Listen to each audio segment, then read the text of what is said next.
Brought to you by PrayLatin.com, makers of prayer cards featuring complete English phonetic renderings of Latin pronunciations. The 60 Minutes interview that Francis gave was well known for him saying flat out no to ordained deaconettes. Keyword I think there is ordained, as I've talked about before.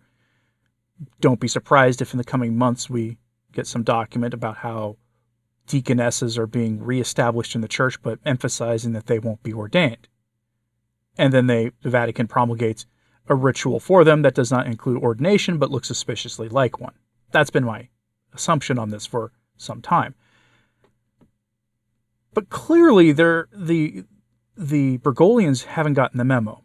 I reported before that Cardinal Hollerich, the co-chair of the Synod on Synodality, has said that the Church's teaching on women's ordination should be re-examined. He said it right about the same time Francis gave that interview. Seemed that he didn't care. And people are asking openly, when is Francis going to correct Cardinal Hollerich?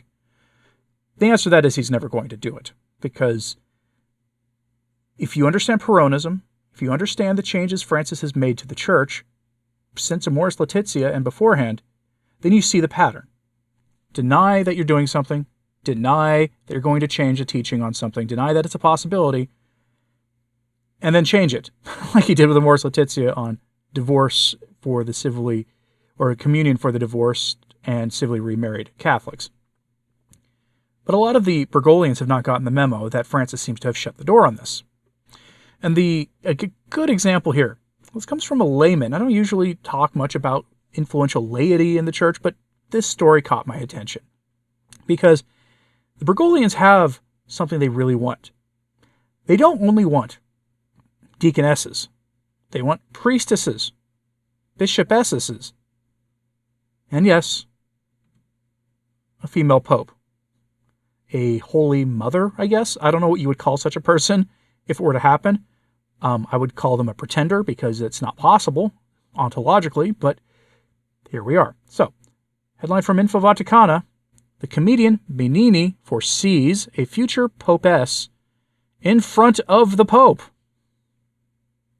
This layman said this in front of Pope Francis. And what did Pope Francis do?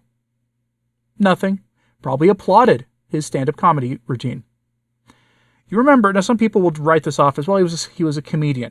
Yes, but you forget what comedians are supposed to do. Comedians are the modern version of the court jester, especially in environments like this one.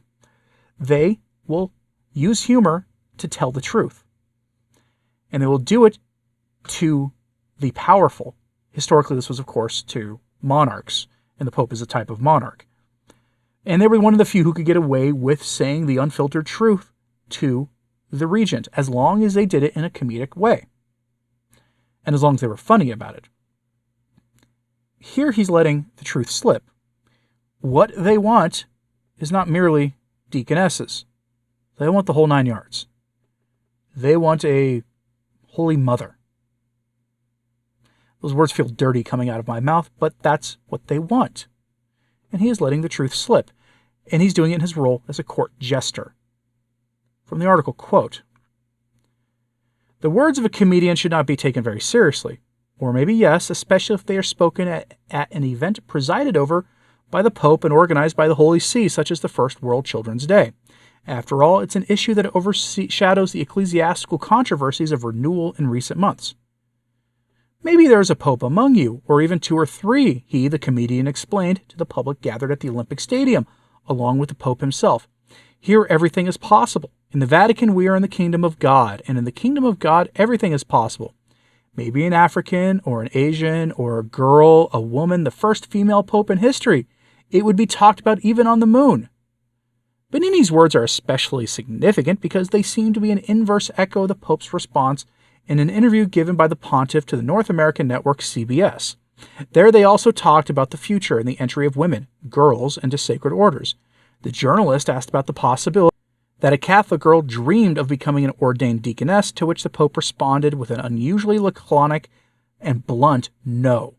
But Francis will not be here foreseeably when those boys and girls to whom Benigni addressed are adults, But perhaps many of them will retain Benini's words, together with the Pope, and will raise again in the future a demand that not even the statements of more solemn ones seem effective to definitively conjure.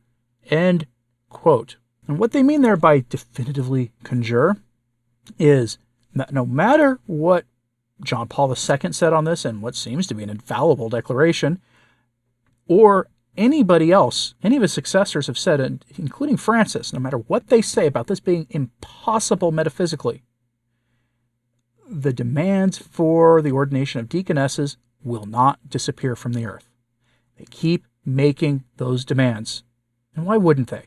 Why wouldn't they keep making them? After all, the church has never actually punished anybody who makes such demands, so why would they not keep doing it? The voices for this are emboldened by the events in the secular world.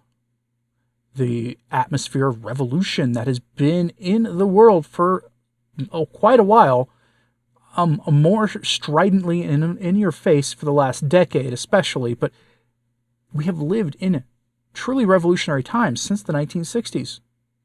And it just seems to be picking up pace more and more, especially on the issue pertaining to women. So why wouldn't they feel emboldened? After all, there are now especially many bishops who say that we should readdress this issue. Again, Cardinal Hollerich, one of the men who runs the Synods of Synodality and is one people tend to keep an eye on as a sort of sleeper candidate for the next pope.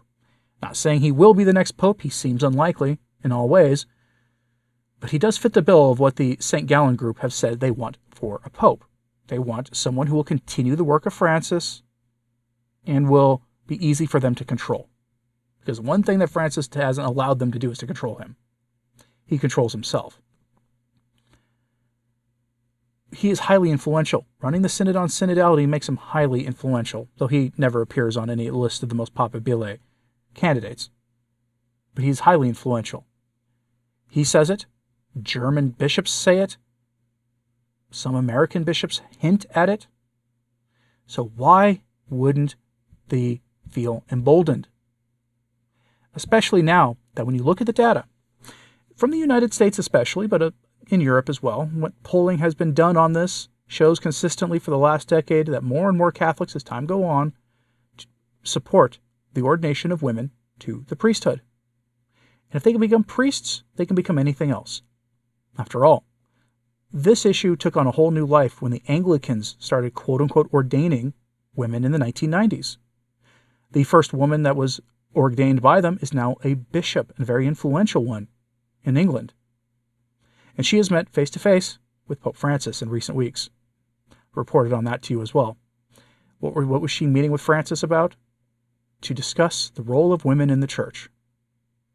So of course they feel emboldened to say this stuff right to Francis's face. Did you notice? There's no report there that he shook his head no, that he said no, that he did anything at all to signal that he disagreed. This was after the 60 Minutes interview. And this happened in a room full of laity who will for the rest of their lives remember this event at the Vatican that they participated in, especially since it was the first World Children's Day ever celebrated by the Church. The Pope was there with them. And this comedian, without rebuttal from the Holy Father, said this himself. And he said it to everyone's faces and got no pushback whatsoever except from the media. So of course they feel emboldened. Why wouldn't they? The resistance to this has been rather weak. Let me know what you think about this in the comments, please. Do you expect to see deaconesses, even non-ordained ones, in the near future? Do you expect that to kick the door open for ordination in the way the world wants it to be? If they get their way, do you think they want a popess? Let me know your thoughts on this in the comments, please. Hit like and subscribe if you haven't. It certainly helps. So does sharing this on social media. That helps too.